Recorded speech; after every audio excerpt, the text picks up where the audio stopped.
Welcome to today's video. Today we'll talk about the spear.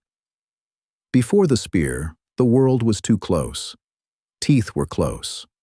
Horns were close. Hooves were close. Hunger was close. A hungry group could follow tracks for half a day and still find nothing but trampled grass, cold bones, and the smell of other mouths that had arrived first. The human host walks at the edge of the group, holding a stone flake in one hand. His shoulders are tight. His eyes keep moving. Every sound in the trees feels like a warning. Somewhere ahead, birds lift from the grass. The group stops. There is meat out there. They can smell it before they see it. But when they reach the open ground, they find the old rule waiting for them. A dead animal lies in the mud, already torn open. Not far away, a heavy shape moves in the shade. A predator has not finished eating. The human host takes one step forward. Then the predator lifts its head. That is all it takes. The group breaks backward. No one speaks. No one needs to. Their bodies know the answer before their thoughts do. Run. For a long time, this is how food comes. In pieces, in chances, in risks taken after something stronger has already killed. A sharp stone can cut hide. A hand can crack bone. A fire can keep darkness back. But none of those things make a body safe when danger is still breathing. The human host crouches beside the trees after the failed scavenging. His stomach pulls tight. His fingers close around a branch on the ground. It is not a tool. Not yet. It is just wood. Crooked. Damp. Too short. He throws it anyway. The branch spins badly and lands in the dirt. A younger figure laughs. A small, silent laugh. The kind that comes from hunger and fear at the same time. The human host stares at the branch. Something about the throw remains in him. Not success. Not even an idea fully formed. Only a distance. For one breath his hand had touched something, and then that thing had reached farther than his arm. The next day, he begins looking at trees differently. He does not take the first branch he sees. He runs his hand along trunks and young saplings. Some bend too easily. Some twist. Some are heavy in the wrong way. Some break with a wet snap. Then he finds one that feels different.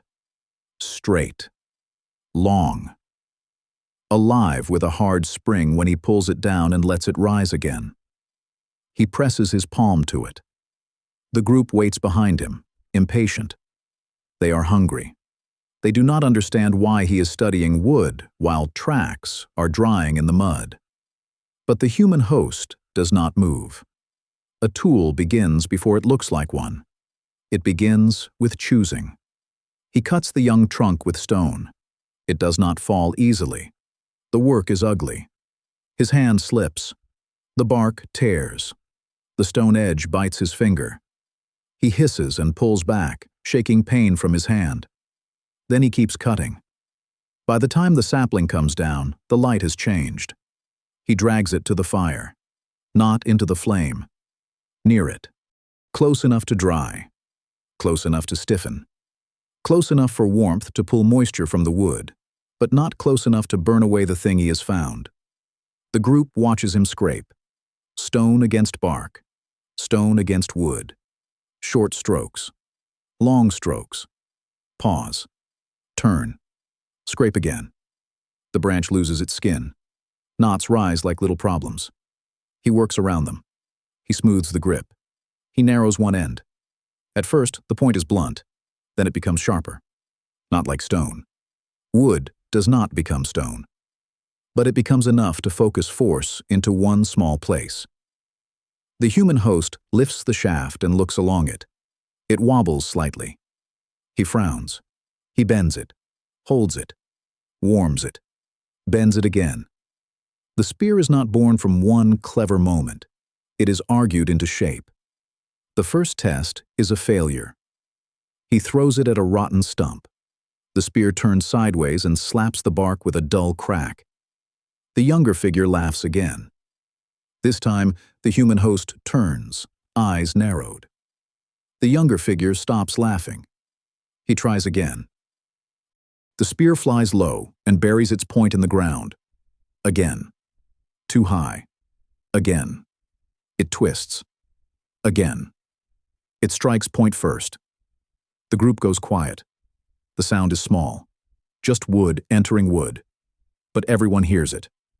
The human host walks to the stump and pulls the spear free. He looks at the mark left behind. A hole. Not deep.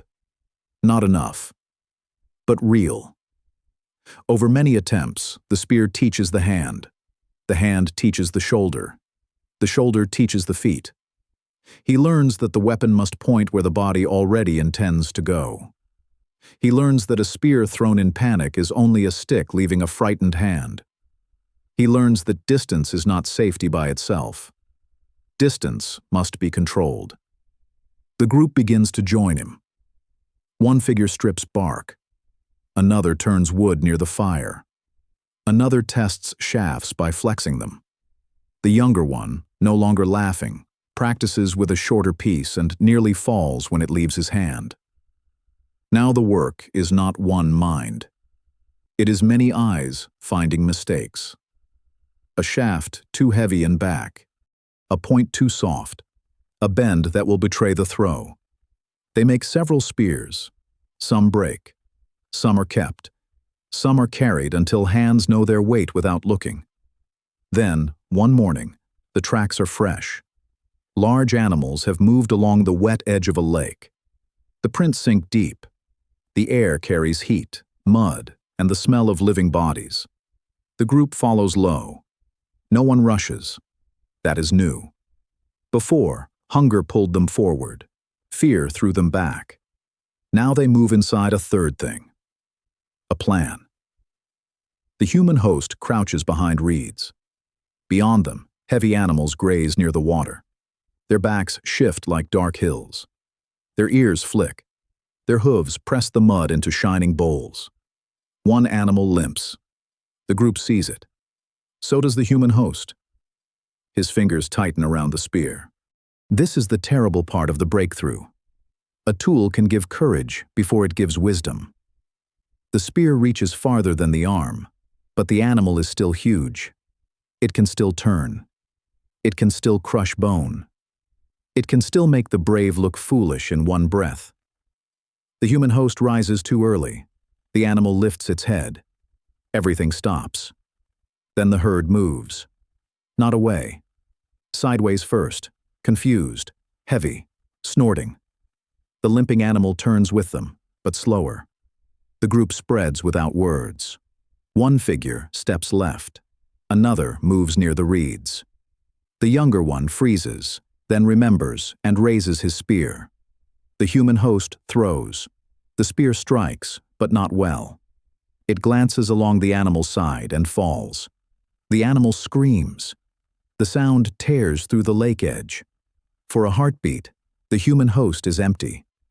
He has reached farther than his body, and still the world has answered with danger. The animal charges. Mud bursts under its hooves. The human host slips backward. His hands are empty. His face opens in fear. Another spear comes from the side. Then another. Not perfect. Not clean. Not the easy victory that stories like to pretend, but enough to turn the charge. Enough to make the animal stumble. Enough to give the group a chance. They do not win because one hero is fearless. They survive because several frightened bodies hold the same idea at the same time. The hunt is messy, dangerous, loud. The ground is torn. One spear breaks. One hunter falls and scrambles away with mud across his chest. The human host grabs another shaft and moves again, not because fear is gone, but because the group is still moving. At last, the animal is down. No one celebrates at first. They stand around it, breathing hard. The human host looks at his hands. They are shaking. Then he looks at the spears. Wood. Only wood. But changed by choosing. changed by scraping, changed by fire, practice, pain, and many eyes watching for flaws. That day, the group eats differently. They are not waiting at the edge of another hunter's meal. They are not listening for the growl that means leave or die. They are cutting meat they planned for, meat they risked for, meat that came from the frightening new partnership between tool and group. The human host sits near the fire that night with the broken spear across his knees. He runs a thumb over the split wood. The break matters. It tells him where the shaft failed. It tells him what must change. The next one must be straighter, the point harder, the balance better, the grip smoother, the throw calmer. Around him, others are already scraping new wood. The younger figure holds a small spear and practices the motion slowly in the dark. Forward. Pause. Forward again. The spear does not make humans the strongest animal. It makes weakness longer. It lets a soft hand reach beyond teeth.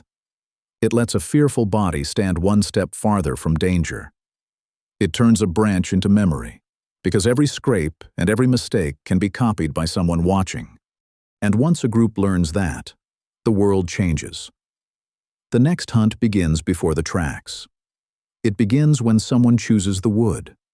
It begins when someone teaches a child how to hold the shaft. It begins when fear does not scatter the group, because a plan is now stronger than panic. The human host lifts the new spear in the morning light. It is still simple.